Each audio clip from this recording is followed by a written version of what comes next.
Shalom, berjumpa kembali dalam pembacaan firman Tuhan dan perenungannya.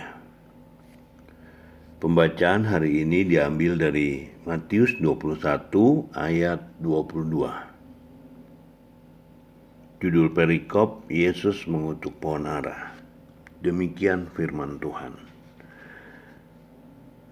Pada pagi-pagi hari dalam perjalanannya kembali ke kota, Yesus merasa lapar.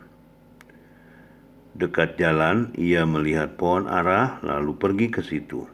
Tetapi ia tidak mendapat apa-apa pada pohon itu selain daun-daun saja. Katanya kepada pohon itu, "Engkau tidak akan berbuah lagi selama-lamanya."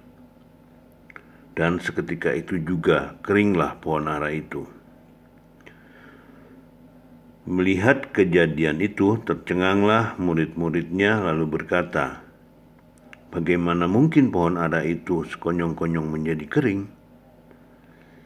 Yesus menjawab mereka, "Aku berkata kepadamu, sesungguhnya jika kamu percaya dan tidak bimbang, kamu bukan saja akan dapat berbuat apa yang kuperbuat dengan pohon ara itu, tetapi juga jikalau kamu berkata kepada gunung ini, beranjaklah dan tercampaklah ke dalam laut, hal itu akan terjadi. Dan apa saja yang kamu minta dalam doa dengan penuh kepercayaan, kamu akan menerima." Perenungan hari ini berjudul Dahsyatnya Kekuatan Doa Orang Percaya. Ditulis oleh Bapak Pendeta Hardi Halim dari Takalar. Matius 21 ayat 21. Jika kamu percaya dan tidak bimbang, kamu bukan saja akan dapat berbuat apa yang kuperbuat dengan pohon ara itu, tetapi juga jikalau kamu berkata kepada gunung ini, beranjaklah dan tercampaklah ke dalam laut, hal itu akan terjadi. Pergumulan apa yang saudara hadapi saat ini?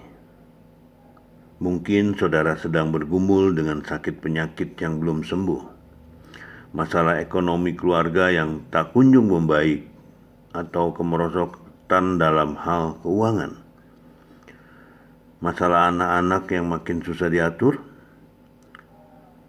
kerinduan untuk seorang anak, dan masalah-masalah peliknya lainnya. Kekuatan kita sebagai manusia sangat terbatas. Ada kalanya kita merasa tidak kuat lagi menghadapinya. Di saat-saat seperti itu kita membutuhkan kekuatan ekstra, yaitu doa. Mungkin kita berkata bahwa masalah-masalah itu sudah kita bawa dalam doa setiap hari. Tetapi mengapa sampai saat ini sepertinya doa-doa itu menguap begitu saja di udara dan tidak ada tanda-tanda jawaban dari Tuhan dan tidak segera melihat jawaban? Kita mulai bimbang dan berputus asa. Tuhan Yesus berkata bahwa apabila kita berdoa kepada Bapa dalam namanya dengan sungguh hati dan tidak bimbang, maka tidak ada perkara yang mustahil bagi orang percaya. Markus 9 ayat 23. Doa yang disertai iman dapat menghadirkan kuasa Tuhan yang tak terbatas atas diri kita yang terbatas. Dapat memindahkan gunung-gunung persoalan yang mencoba menghalangi atau menutup janji-janji Tuhan dalam hidup kita. Dengan kata lain, doa yang disertai iman dapat mengerjakan perkara-perkara yang besar dalam hidup ini. Ada tertulis, doa orang yang benar bila dengan yakin didoakan sangat besar kuasanya. Yakobus 5 ayat 16b. Karena itu jangan pernah menyerah dan berputus asa. Jangan pernah berhenti untuk berharap kepada Tuhan. Lukas 18 ayat 7 menulis, Tidakkah Allah akan membenarkan orang-orang pilihannya yang siang malam berseru kepadanya? Dan adakah ia mengulur-ngulur waktu sebelum menolong mereka? Setiap persoalan besar atau kecil, pasti ada jalan keluarnya di dalam Tuhan. Namun hal penting yang menjadi rahasia doa adalah kita harus selalu menjaga sikap hati dan tetap tinggal di dalam firman-Nya. Dan inilah keberanian percaya kita kepadanya, yaitu bahwa Ia mengabulkan doa kita jikalau kita meminta sesuatu kepadanya menurut kehendak-Nya. 1 Yohanes 5 ayat 14. Jangan goyah iman kita.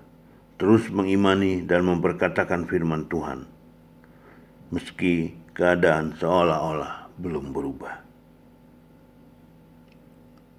Tuhan Yesus baik, Immanuel.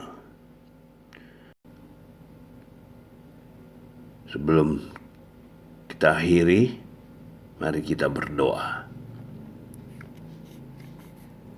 Bapa kami yang bertata di kerajaan sorga, Allah yang kami sembah di dalam nama Tuhan Yesus, kami sangat bersyukur pada hari ini Tuhan, kami boleh kembali bersama-sama membaca firman Tuhan, juga membaca perenungan firman Tuhan. Terima kasih Bapa, kiranya firman Tuhan dan perenungannya ini boleh mencerahkan hati kami, boleh menguatkan kami Tuhan, boleh menjadikan kami semakin hari semakin lebih dekat lagi dengan Engkau. Lebih lagi mengerti akan kehendak-Mu Tuhan. Lebih lagi mengerti akan rencana-rencana-Mu di dalam setiap kehidupan kami. Terima kasih Bapa, Engkau memberkati juga Bapak Hardi Halim, penulis daripada perenungan ini. Berkati Tuhan, dimanapun dia berada, dimanapun dia melayani, kiranya melalui tulisannya, melalui apa yang boleh disampaikannya, apa yang boleh direnungkannya, menjadi berkat buat setiap kami yang mendengar dan membacanya. Terima kasih Bapa, kami menyerahkan juga hidup kami sepenuhnya ke dalam tangan kasih-Mu. Kami percaya Tuhan, seperti apa yang dikatakan tadi, bahwa setiap kami yang berlaku benar Tuhan, Engkau akan menyertai kami. Engkau akan mengabulkan setiap doa kami. Tolong kami Tuhan, berikan keberanian kepada kami, kemampuan kepada kami Tuhan, untuk melakukan kebenaran-kebenaran firman-Mu. Terima kasih Bapa. Sekali lagi kami serahkan seluruh hidup kami ke dalam tangan kasih-Mu, di dalam nama Tuhan Yesus. Haleluya. Amin.